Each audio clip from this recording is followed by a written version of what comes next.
You can read through the objectives of the GI medications. We're going to move into looking at problems with swallowing. So sometimes people need a speech therapy consult if you detect in your assessment that they may have problems swallowing. Sometimes they get thickened liquids. That does require an order. Just remember, when they have thickened liquids, or they get their meds with applesauce, or they get their meds with pudding, or whatever it is, there are meds that can't be crushed. That is, again, remember, there are meds that cannot be crushed. Electrolytes are often meds you cannot crush. So call and get an order for the liquid form if you need that, or the IV form if you need that. And then continual release, things ending in contin, XR, SR, CR, those things are continuous in nature.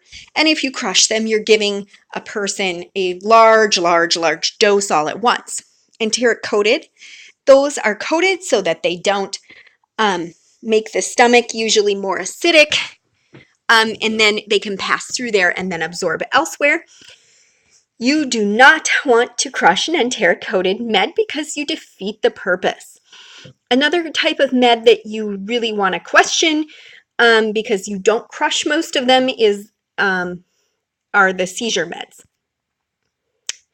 Causes of GERD. We start with the gastroesophageal reflux. Sometimes it's because of a weakened esophageal sphincter, gastric distension, or burping.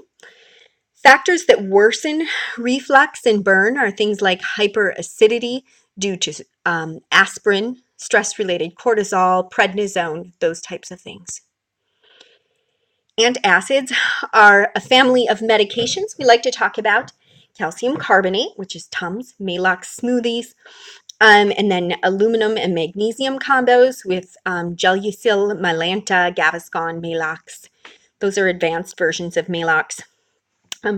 Diarrhea is the lead side effect, and then a really important one you want to watch is that elderly patients, patients in renal failure, patients at risk for renal failure, don't give those magnesium and aluminum combos, because those ones can cause a buildup of magnesium and aluminum within that person's body. So in those people, we actually do say go ahead and, as ordered, give the calcium carbonate. Histamine 2 antagonists, so H2 blockers is often what we call them. They are cimetidine, famotidine, nazaltidine, ranitidine, so Tagamet, Pepcid, Axid, Zantac. On the NCLEX, they want you to see those generic forms. So just remember, these H2 blockers have idine, tidine at the end. Most of these are over the counter. Diarrhea and CNS side effects are the most common side effects. Cimetidine enhances the effects of many drugs. It enhances a lot of absorption of many meds. So be real careful with these. So just as these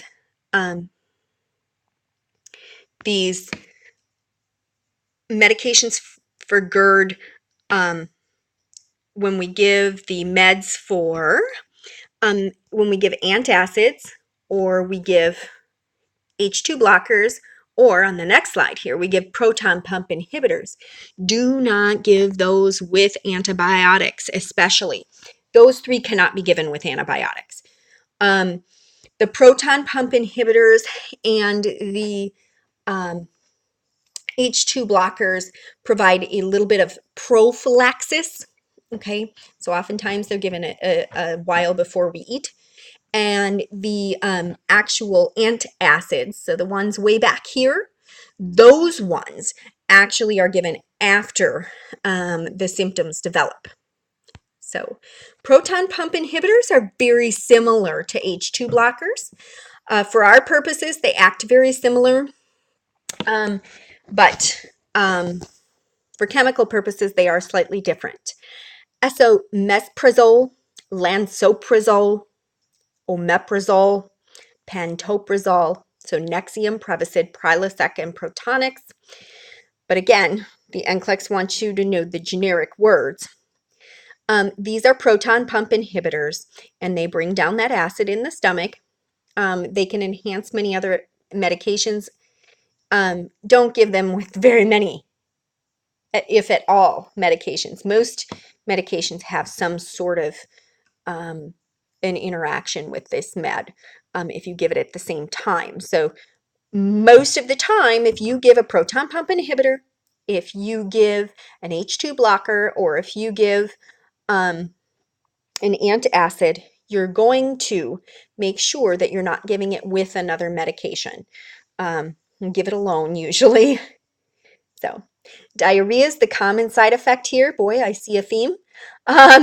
Do not crush these. These are not to be crushed.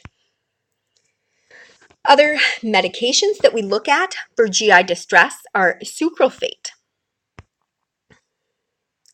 Sucralfate is often given for duodenal ulcers, but also stress ulcers in the stomach. It just coats the area and protects that area so that it can heal. It blocks any good absorption by anything, so don't give it with other medications. Also, do not crush sucralfate or carafate. Curiously and interestingly enough, misoprostol or cytotec, which is actually something that is given for other pharmacological reasons that you'll see in other slideshows. This is a synthetic prostaglandin. It actually affects gastric acid secretion to decrease that gastric secretion, oftentimes inhibiting it nocturnally, but it's also given with NSAIDs to decrease the stomach problems with NSAIDs.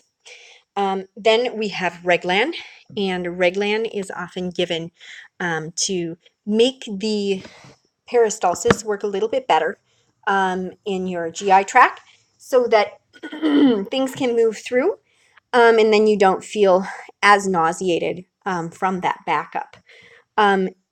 However, it can amplify Parkinson's syndrome, and so because it is a dopamine blocker, and it can add to depression because it's a serotonin blocker.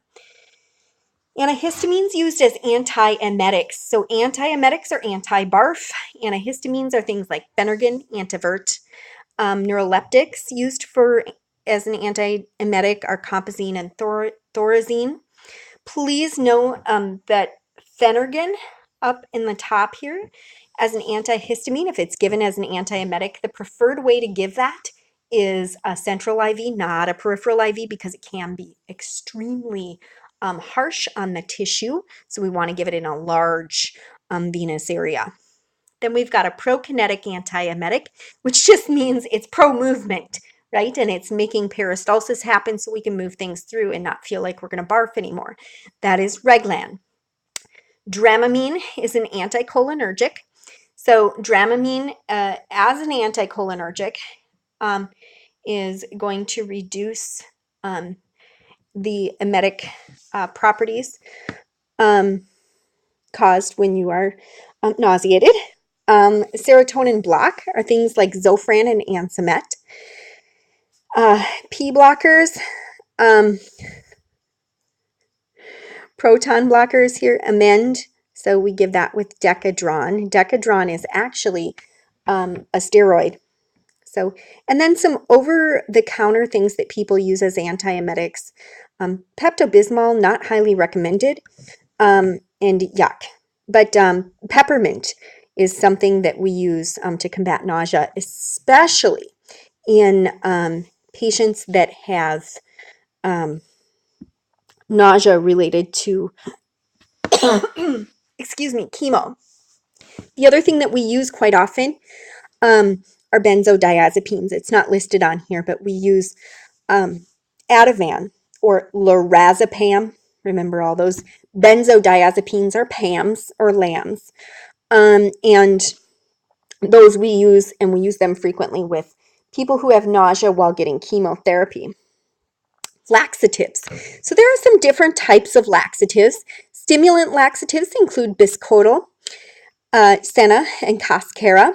Saline laxatives include mag citrate, milk of mag, and fleets. Bulk laxatives include Citracel, Perdium, and Fibercon. Softeners include Colace and Surfac. Lactulose draws out the water and rids of ammonia also. And so, but it is a very highly laxative medication. Go lightly. Oh goodness, we have all sorts of names for this, like go loosely.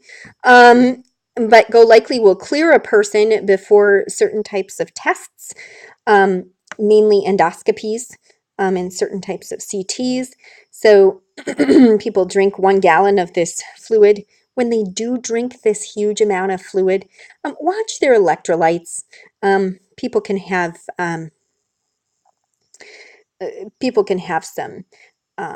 some problems with that.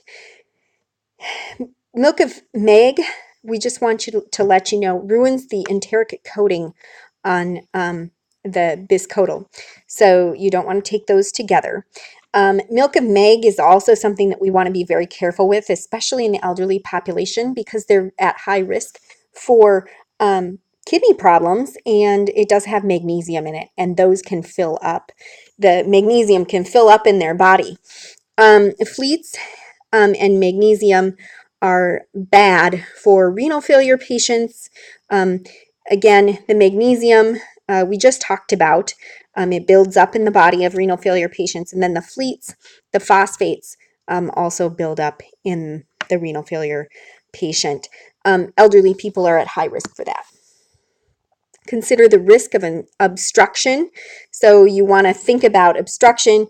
Reglan is often used to get things moving through the GI tract, but if there's an obstruction, we can sometimes push too hard, and you're going to risk causing worse problems with that patient. So make sure they're not obstructed if they're getting that. Antidiarrheals. If somebody comes in with diarrhea, consider that their electrolytes might be off, especially if they've had diarrhea for quite some time. Check that potassium. Just know that we can use some things as antidiarrheals, things like Lomotil, which is diphenoxylate atropine, and then Imodium or loperamide. That's a non-euphoric opiate unless a person takes a huge amount. Paregoric, kaopectate, lactobacillus. Lactobacillus just enhances normal flora. It's like having really good yogurt. And just word to the wise, I've seen people come into the ER who have bowel obstructions because they have taken way too much Imodium because they want to get that opioid effect from it. So they've gulped down a few bottles of it. You do not want to stop diarrhea in someone who has C. diff, so be very careful with that. So these are just some things to consider. Overactive immunity and underactive immunity, and things that can happen. So overactive immunity is oftentimes these autoimmune diseases, so Crohn's disease, ulcerative colitis, in food allergies, celiac, and lactose intolerance. With the food allergies, avoid the triggers, but with the autoimmune diseases, they are often because of just the body attacking itself. Steroids and immune suppressants are used in that. Underactive immunity, infections, H. pylori, candida, parasites. Those things we use antimicrobials and probiotics. And then also underactive immunity, we talked about cancers, colon, liver, pancreatic, those things. We deal with chemotherapy and surgery, which for a while makes the GI system worse, but eventually, hopefully, it is curative. Antispasmodics. Antispasmodics for IBS or irritable bowel syndrome would be Bentyl, Librax, Levsin, or Lactobacillus. For the bladder, Sanctura, Detrol, Ditropan, which is anticholinergic. You've learned about that. We're going to skip over this for just a little bit here. Replacement medications, we might use Viacase, bicarb, or insulin. Viacase, I'm just going to talk for a second. Viacase is something that you get if you have a cystic fibrosis patient. They don't make the kind of enzymes they need to break down food products as well, so you do give oral Viacase to them. Insulin, we're all learning about insulin in lab. You're learning about it in a separate slideshow, and you'll learn about bicarb too in a separate slideshow. The liver metabolizes hormones and drugs. It makes needed proteins, glucose, clotting factors, turns excess glucose into fat, turns excess protein into glucose, converts cholesterol and heme into bile. It just does a whole ton of stuff. Converts amino acids and washes wastes into urea and sends it to the kidney. Liver failure can occur with gallstones. It can cause pruritus and jaundice, bleeding, hypoglycemia, ammonia toxicity, muscle wasting, RX toxicity. So a lot of toxicity to meds because we're not breaking anything down. Ascites, so big accumulation of fluid in the stomach. Esophageal varices, which is a huge risk once they have lost the ability to clot, and they can bleed from their esophagus and aspirate from that actually. So it's a really big bad thing. So this just kind of talks about all the different things that the liver does. So if you have liver problems, you've got a lot of problems.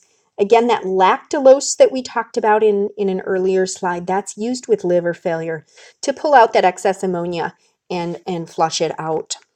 No pun intended. Have a wonderful day.